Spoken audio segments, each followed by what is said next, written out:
আপনি যদি একটা বিবাহিত মানুষকে ভালোবাসেন তাহলে এই 3টা জিনিস জেনে রাখুন। নাম্বার 1, আপনার কোনো ভবিষ্যৎ নেই, দেয়ার ইজ নো ফিউচার। কারণ আপনাকে সে সবসময় মিথ্যা আশা দিবে এবং মিথ্যা ওয়াদা করবে, বলবে ডিভোর্স নিয়ে বিয়ে করব, দুনিয়ার কথা বলবে।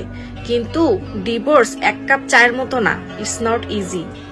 নাম্বার 2, একটা সময় পর সে রিয়েলাইজ করবে, সে বুঝতে পারবে তার স্বামী অথবা তার স্ত্রীর সাথে সে ভুল করতেছে এবং সে তার বিবাহিত জীবনে আবার পুনরায় ফিরে যেতে চাইবে।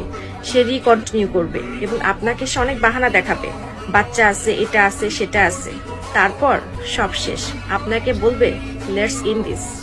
নাম্বার 3, আপনিও একটা সময় বুঝতে পারবেন আপনি কোথাও না কোথাও ভুল করছেন, যেটা ঠিক না, এবং এই অনুশোচনার মধ্যে আপনি সবসময় ডুবে থাকবেন, যেখানে আপনি কোনো শান্তি খুঁজে পাবেন না, সবসময় একটা অস্থিরতায় ভুগবেন।